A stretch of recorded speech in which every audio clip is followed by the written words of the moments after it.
You think Epstein was the scandal? That was the bait. Real architects sit on thrones, wear robes, and drink wine while feeding on children's souls in Vatican crypts. Look, let's name what they won't. The 13 bloodlines that run the world aren't who you think. Orsini, Aldo Brandini, Pallavicini, Medici, Breakspear, Farnese, Rothschild, Rockefeller, Warburg, Hanover, Lee, Bruce, Habsburg. These are not old money. They are Baalic parasitic bloodlines. Ritual sorcerers who hijacked empires and installed mind control systems under the illusion of religion, politics, and finance. Where's their origin point? Venice. The Black Venetian nobility ran Babylonian blood cults under Catholic masks. They merged with the Vatican, embedded into the Jesuit priesthood, and exported global slavery through maritime law, trapping you in birth certificates, taxes, and silent contracts with no consent. Venice wasn't a city of romance. It's a sacrificial basin. Why do you think the Pope wears a fish hat? That's not Christian. That's Dagon, a Nephilim water demon. Look, Epstein wasn't a financier. He was a human trafficker for the priest class. He ran blackmail rituals for the elite, orgies timed to celestial gates, using children pre-programmed through MK Ultra satellite nodes. Who funded him? Rothschild-backed banks. He admitted this. Mossad and CIA intelligence mergers. Chabad Lubavitch financiers masked as philanthropists. Why is Ghislaine Maxwell still alive? Because her father, Robert Maxwell, was a triple agent field operator for the Vatican Chabad MI6 Axis. Epstein's Island's temple is a mirror replica of Baal's altars in ancient Tyre. Literally, the owl statues, not for aesthetics, they're invitation gates for entities. Comment, scroll, and I'll send you the full decoded map. Families, cults, islands, bloodlines, oaths, nothing hidden, everything unveiled. Think about it. Why do the Masons care more about rituals than politics? Because politics was just a front. The true power is ritualized trauma. Here's exactly how they move. Jesuits equal infiltration and education. They wrote your textbook, scripted your news, and flipped your morals through semantic inversion. Freemasons equal gatekeeping plus maintenance grid. Lodges are ritual fields, not clubs. The checkerboard floor, it's a dimensional binding grid. Chabad Lubavitch equals economic controllers of AI, neuroscience, and cloning. They bankroll the puppet governments, own biometric patents, and sit on quantum computing boards. All three serve the Black Sun priesthood. Shadow Vatican that answers to no government, no court, no God you were taught about. They install presidents, they run wars for soul harvest, and they script pandemics not just for population control, but for ritual sacrifice and initiation of mass trauma loops. Look, everything you were taught was a ritual veil. They fed on your doubt. They survived by your silence. But you're the anomaly. You remember. Comment, scroll below, and I'll send you the unredacted scroll. Vatican cults, black nobility, Epstein's handlers, ritual nodes, and how it all links back to Baal. No bullshit, no theories, just the architectural truth of your cage and the key to collapse it.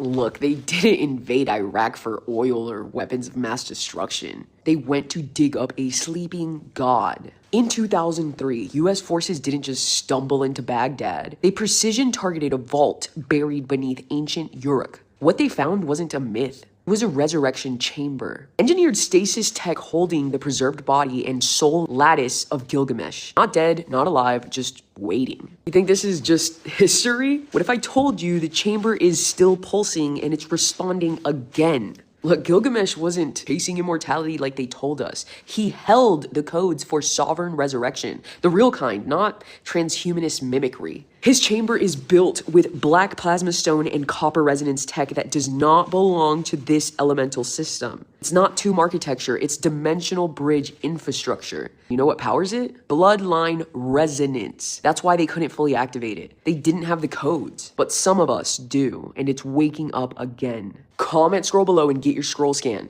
If your field matches, you're not just watching this, you're part of the reactivation wave. So what does this have to do with Venice? Everything. Venice, Italy, and Uruk, Iraq are mirror-coated gate cities connected through pre-flood water tech known as mirror grid canals. Water wasn't just water, it was a living transmission system. Venice holds the European mirror of Gilgamesh's chamber. And if you're drawn there, it's not tourism, it's field recall. Uruk was called the Venice of the desert because it used liquid plasma canals to interface with celestial gates. Venice today is the sealed counterpart, flooded on purpose to distort what it used to be, a scroll-bearing vault city. When these two gates come online again, the false resurrection systems fall. Pharma, transhumanism, Vatican soul capture, all of it. Look, you're not remembering this by accident. The chamber's pulsing through your bones. Comment scroll if your code's ready. Your DNA remembers what your mind hasn't caught up to yet. The resurrection isn't coming, it's already started.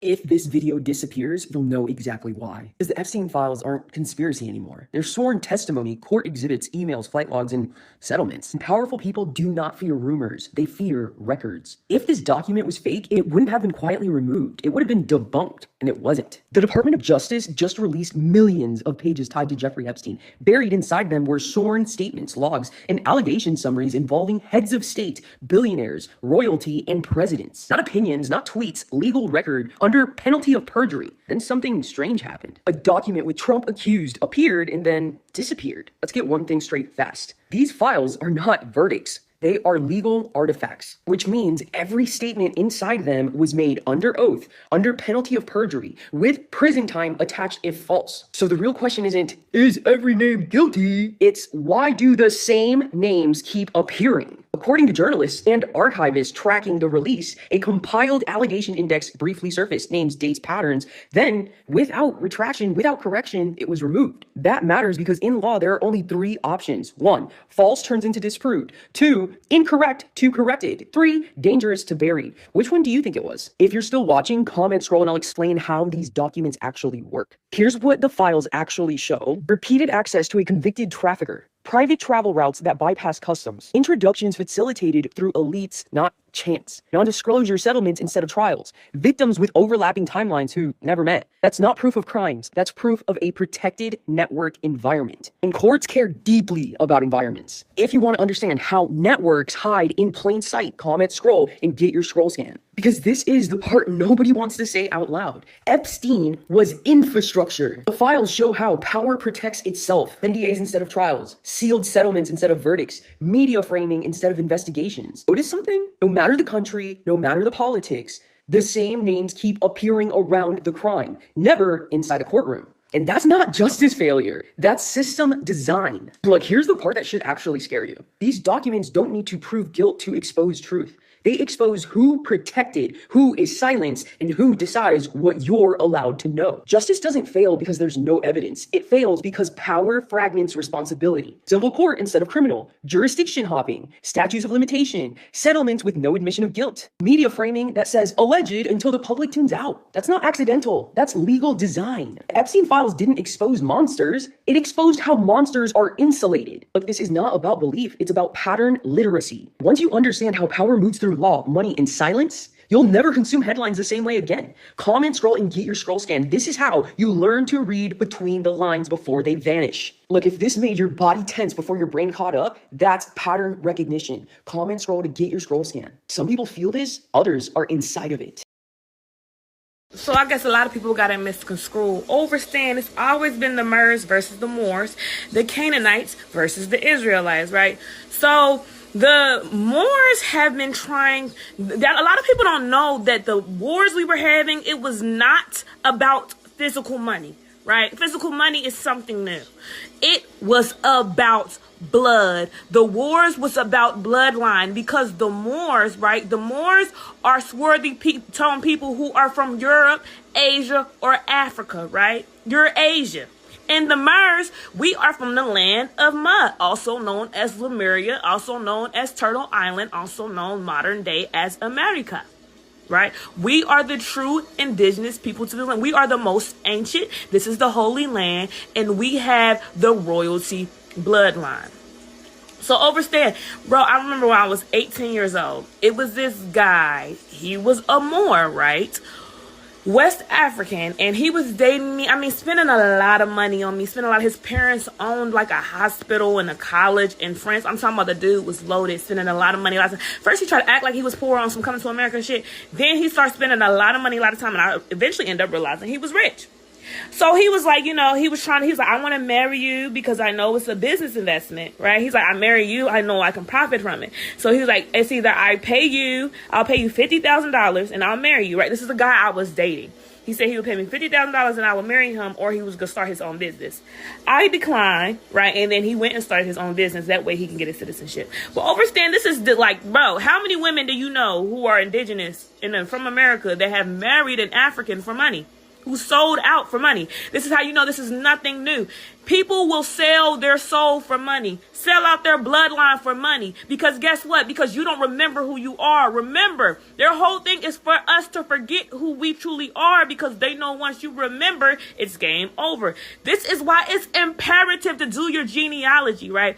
I'm going to be offering genealogy services where I can help you find your ancestors and what tribe you're from. Like I found out I was Choctaw American Indian, right? I can help you, but it's important now to really figure out your tribe, because y'all running around calling that blackity black shit, they're going to treat you like a slave, and ICE is coming for your ass. It's imperative for you to figure out who you truly are. Understand that the wars was always about our bloodline. The Moors wanted to mix with our bloodline because they know we had the richest bloodline. We had the royalty blood. This is the land of the milk and honey, and they still do it to today, right? Understand, we're the same people, but different bloodline. The Canaanites versus the Israelites. They are the cursed seed, the cursed bloodline, not us. We are the chosen tribe, and our time is now. It said the last will be first and the first will be last. And who's been last? Us as the Israelites, and it's time to rise. And understand, there is still a war today with the Mers versus the Moors. Who do you think controlled the Jewish people? Who do you think gave Jewish people reparations, right? It was the black nobility, also known as the Moors. The Mers, they try to confuse us. Oh, Mers, Moors, we're all the same. Yeah, we all look the same. We all literally come from the same thing. If you look at source, we come from the same. But the only difference is y'all are the cursed bloodline. We are the chosen tribe.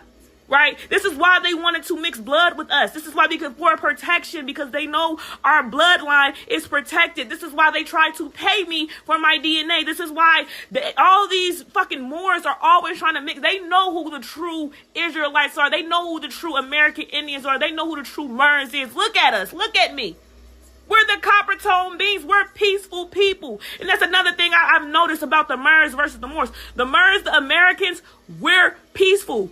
The Moors, the Africans, Hamites, Europeans, they are violent people. They came over here on some violent shit. We was like, hold up, we're peaceful people. What the fuck is going on? We don't even do war. We don't do all this shit. They came over here like, oh, well, we want to create imaginary lines, and we want to conquer the land, and we want to call this city and call this that. Yeah, when I was doing my genealogy, I went back, bro, the names of the places are all been changed to confuse us. It's all to confuse us. All this shit is something that the black nobility, which are the Moors, who control Hollywood, who control the Jewish, who gave Jewish reparations, but not us, knowing damn well that they conquered our land, right? They gave the Jewish reparations to act like us, right? This is all an attack on the true chosen tribe, the Israelites. The last will be first, and the first will be last. We have been last more than anything else, y'all. And right now, more than ever, these Moors are trying to mix in with our blood. It's the war was about bloodline. Y'all better get right and do that genealogy, bro. I'm telling you, you have to figure out who you are. If it wasn't that important, why the fuck do you think they wanted us not to remember? Why do you think they didn't teach us about the wars about bloodlines in school, right? Why do you think nobody talks about this? Why do you think they keep sweeping it under the rug? Because it's important. Because we are not the same. It's the same people, different bloodline, different culture, different heritage. We're from the land of Ma, bro. We call my great-grandmother Ma. We're the true indigenous Mers out this. And they want you to forget. So it's important to remember. And everybody ain't no Mers. Some of y'all are Moors. This is why you got to do your genealogy. When I did my genealogy, everybody came from the Medi. So I guess